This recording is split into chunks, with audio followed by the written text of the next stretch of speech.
আসসালামু আলাইকুম। আশা করি আমার ইঞ্জিনিয়ার ভাই বোনেরা আপনারা ভালো আছেন।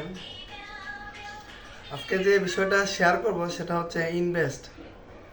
আসলে আমরা বর্তমানে জবের ক্ষেত্রে হোক বা কেরিয়ারের ক্ষেত্রেও আমরা অনেকে কি করি অন্যের উপর নির্ভরশীল হয়ে যাই, যে আমার বন্ধু আমাকে হেল্প করবে অথবা আমার আত্মীয় স্বজন বা পাড়া প্রতিবেশী আমাকে হেল্প করবে, তারপর আমি আমার কেরিয়ারটা শুরু করব। আসলে সময়ের মূল্য সবারই আছে। বর্তমানে কিন্তু মোটামুটি সবাই ব্যস্ত থাকে। এখন মানুষ অনেক সচেতন।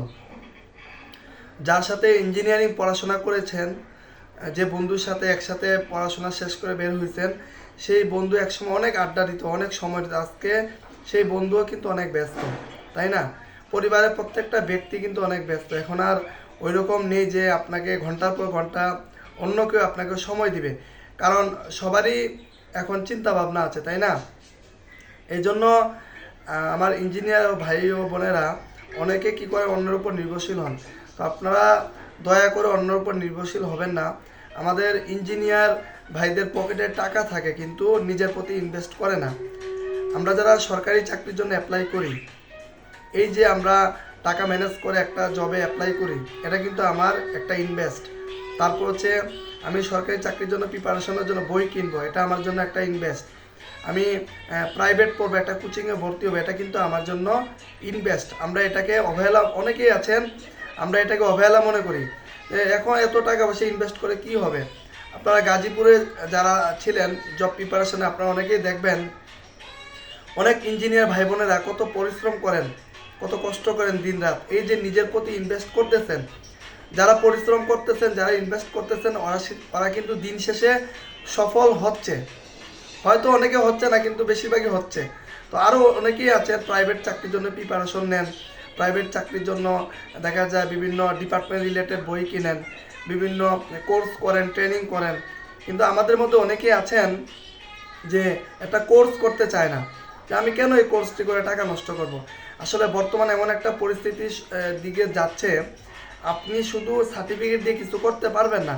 আপনাকে অবশ্যই প্র্যাকটিক্যালি কাজ জানতে হবে, আপনাকে কোর্স থাকা লাগবে। একটা জায়গায় কম্পিউটার রিলেটেড একটা সার্কুলার হয়েছে, ওইখানে শুধু আপনার দক্ষতা দেখবেন, আপনার একটা সার্টিফিকেট দেখবে। তারপর হচ্ছে আমরা কি করি, সিভির বিষয়ে আগে আমরা জানি আমাদের আশেপাশে যারা কম্পিউটার দোকান নিয়ে কাজ করেন, কম্পিউটার দোকানে যারা কাজ করেন, ওনারা আসলে আমাদের সিভিটা কীভাবে তৈরি করে আমরা কিন্তু ভালো করে জানি। শুধু বাবা বাবা মার নাম, পড়াশোনা, একটা ছবি, এই শেষ। এগুলাই কি একটা ইঞ্জিনিয়ারের সিভি আপনারা বলেন? আমরা যারা ইঞ্জিনিয়ারিং পাস করেছি, আমাদের প্রজেক্ট আছে, আমাদের ট্রেনিং আছে, আমাদের বিভিন্ন সফট স্কিল আছে, এগুলো আমরা সুন্দরভাবে সিভির মধ্যে তুলে ধরবো। এগুলা দিয়ে তো আপনি পাড়ার যে এলাকার যে কম্পিউটার দেবো, ওখানে তো ওরা দক্ষ নাও হতে পারে। তো নিজের কাজটা নিজে করা ভালো। এজন্য কম্পিউটারে আপনি কিছুই জানেন না, তাইলে আপনি সিভি কাজ কীভাবে করবেন? আপনি এক্সেল জানেন না, এমএস ওয়ার্ড জানেন না, পাওয়ার পয়েন্ট সম্পর্কে আপনার কোনো আইডিয়া নেই, কম্পিউটার কিভাবে ব্যবহার করতে হয় আপনার আইডিয়া নেই, কোন টুলসে কি আছে, কোনটার কি কাজ আপনার আইডিয়া নেই, তাহলে আপনার সিভিটি কীভাবে সেট আপ করবেন? আমরা কি করি, একটা কম্পিউটারে কোর্স করি না। তারপর হচ্ছে আমরা এই যে ইলেকট্রিক্যালের বিভিন্ন কোর্স আছে, হাউস ওয়্যারিং, অটোক্যাড, তারপর যে বিভিন্ন আরও বিভিন্ন কোর্স আছে, তারপর ফায়ারের কোর্স আছে, মেকানিক্যালের কোর্স আছে, সিভিলের কোর্স আছে। আমরা এগুলা করি না, আমরা মনে করি দূর টাকা নষ্ট হবে, এগুলা করে কী লাভ। দেখেন বর্তমানে জব মার্কেট সম্পর্কে কিন্তু আমাদের মোটামুটি আইডিয়া হয়ে গেছে। যারা সিভিলে আছেন, যারা ইলেকট্রিক্যালে আছেন, অটোক্যাড কিন্তু মাস্ট আপনার লাগবেই। কারণ এখন কিন্তু আপনাকে হয়তো শুরুতে আপনি টেকনিশিয়ান, অপারেটর বা জুনিয়র পোস্টে থাকবেন, কিন্তু একটা সময় যখন আপনি একটা দায়িত্বে চলে যাবেন, আপনার যখন অভিজ্ঞতা হবে, তখন কিন্তু আপনার এই বিষয়গুলো লাগবেই। কারণ এখন কিন্তু আপনাকে সব দিক দিয়ে এক্সপার্ট হতে হবে। আপনাকে সাবস্টেশনের এসএলডি বুঝতে হবে, ডিজাইন বুঝতে হবে, আপনার একটা ট্রান্সফরমার বসাইছে, এটা আসলে কতটুকু জায়গার প্রয়োজন, বা একটা সার্কিট ব্রেকার, একটা কত লোডের জন্য কত সার্কিট ব্রেকার বসে, এই জিনিসগুলো কিন্তু খুবই গুরুত্বপূর্ণ। আমরা শুধু অপারেট করলে হবে না, আমরা শুধু অপারেশন করলে হবে না, আমাদেরকে প্র্যাকটিক্যালি জানতে হবে।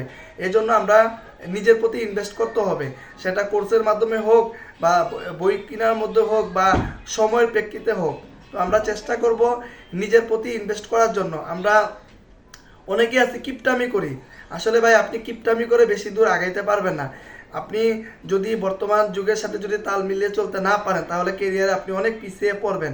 এজন্য আমরা চেষ্টা করব, অনেকে বর্তমানে কম্পিউটার ছাড়া কিন্তু চলা যায় না বেশিরভাগই। তো অনেকে কী করে একটা কম্পিউটার কিনতে চায় না, ওই অপ্রয়োজনীয় কাজে টাকা খরচ করবে কেন? আপনি একটা কম্পিউটার কিনেন বা একটা ল্যাপটপ কিনেন, কিনে আপনি কম্পিউটার কাজগুলো শিখেন, বা আরও যে ডিজিটাল মার্কেটিং, ইমেল মার্কেটিং, আরও বিভিন্ন কাজ আছে ওগুলো আপনি শিখেন। এগুলো সফট স্কিল, এগুলো আপনার কেরিয়ারে অনেক কাজে দিবে। এজন্য আমরা চেষ্টা করব নিজের প্রতি ইনভেস্ট করার, সেটা সময় দিয়ে হোক, টাকা দিয়ে হোক, বা বই কিনে হোক, বা বিভিন্ন কোর্স করে হোক। আমরা অনেকে বর্তমানে বলি যে যারা ট্রেনিং করাচ্ছে ওরা কোর্স ব্যবসা করে খাচ্ছে, আরও বিভিন্ন ধরনের মতামত দেয়। এটা আসলে যারা নিম্ন, যাদের মনটা ছোটো, ওদের মনে এই সমস্ত কথাবার্তা। আমাদের একজন ভাই শুধু ভিডিও এডিটিং করেছে, প্রায় 40,000 টাকার মতো ওনার গেছে। তা আরও অনেক বিভিন্ন কোর্স করছে, অনেক টাকা গেছে। তো এই যে উনি ইনভেস্টগুলো করছে, অবশ্যই এখন উনি ভালো আছে। এই জন্য আমরা চেষ্টা করব সময়ের প্রেক্ষিতে যখন যেটা নিজের প্রতি ইনভেস্ট করে এটা করব, তাহলে কি আমরা কেরিয়ারে ভালো একটা পর্যায়ে যেতে পারবো। এর জন্য আমি সবাইকে বলবো নিজের প্রতি ইনভেস্ট করেন, তাহলে ইনশাল্লাহ আপনি একটা সময় ভালো অবস্থানে যেতে পারবেন, এটা আপনার ক্ষতি হবে না। আসসালামু আলাইকুম।